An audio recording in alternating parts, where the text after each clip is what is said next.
আমার gaming life যাত্রা শুরু হয় 2019 সাল। ছোট্ট একটা অ্যান্ড্রয়েড ফোন ছিল।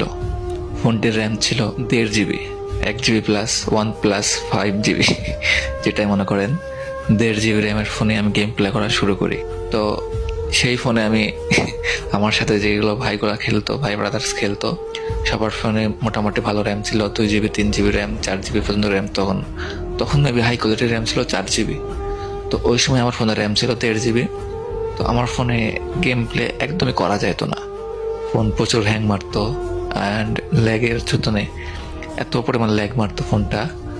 ল্যাগের কারণে একটা কান দিয়ে ফায়ার করবো একটা গুলি দিয়ে, তো যদি ডান দিকে ফায়ার করতাম বাম দিকে চলে যাইতো এনিমি, আর সামনে দৌড়াতে গেলে পিছন দিকে ঠাস করে ঘুরে যাইতো।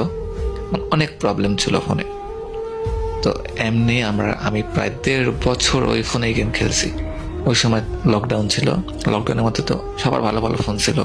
আমি গেম প্লেটা শুরু করছি কেমনি আপনাদেরকে শোনাই। ফার্স্টে আমি একদিন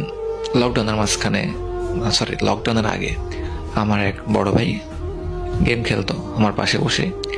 আমি গেম প্লেতে বলে ভালো লাগতো না, তো আমি এমবি ভরতাম, ভরে ইউটিউব দেখতাম। তারপরে আরো ওই যে আরেকটা গেম ছিল শ্যাডো ফাইটিং। তো আপনারা হয়তো বা গেমটা অনেকে খেলছেন। তো আমি তার পাশে বসে বসে শ্যাডো ফাইটিং খেলতাম। আর তার গেম খেলা দেখে একটা সাউন্ড আসতো গেম প্লে থেকে, ডেঞ্জারের সাউন্ড, ডেঞ্জার জন্য একটা ভয়ঙ্কর সাউন্ড আসতো। তো সাউন্ডটা যখন শুনতাম পাশে যখন গেম খেলতো, তখন কেন জানি আমার অন্যরকম একটা ফিলিংস কাজ করতো। না, গেমটা খেলার দরকার একবার, মানে ভেতরে একটা ফিলিংস জাগতো গেমটায় ডেঞ্জার জোনের সাউন্ডটা শুনে।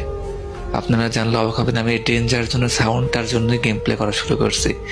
কারণ আমি ভাবতাম যে যখন ডেঞ্জার জোনের সাউন্ড হয় তখন মানে এনিমি বা দুশ্মন আক্রমণ করবে, এমন কিছু ভাবতাম। আমি আর জানতাম না যে এটা হচ্ছে উপরে ডেঞ্জার জোন আছে, পরে এখানে থাকলে মাথাটা বেয়ে পড়বে। তো আমি যখন গেমটি ডাউনলোড করি ফার্স্টে, তখন গেম প্লে করতে পারতাম না, কিছুই পারতাম না। এমনি ওই যে জয়স্টিকটা আছে না, ওটা তো টানে বেড়াইতাম, আর গান যেটা পারতাম ওটাই নিয়েই ঘুরে বেড়াইতাম। তো আমি ক্লাসিক খেলে বেড়াইতাম। ক্লাসিকে তো বট পরে ভালো লাগতো খেলতে। তো এমনি আমি প্রায় 15-20 দিন খেলছি, প্রায় 2-3 সপ্তাহ খেলছি। খেলার পরে একদিন আমার বড় ভাই বলে, এই তুই ক্লাসিক খেলিস কেন? এইদিকে আমি ক্লাসিক খেলতে খেলতে আমার লেভেল হয়ে গেছে 20+। প্রায় তখন আমার লেভেল ছিল 23। হ্যাঁ, ওই সময় আমার এক ভাই বলতেছে, দেখ তুই এই ক্লাসিক সারাদিন খেলে কি লাভ হবে, তোর কোনো ফায়দাই হবে না, তুই বিয়ার র্যাঙ্ক খেল, অনেক মানে লেভেল আপ হবে।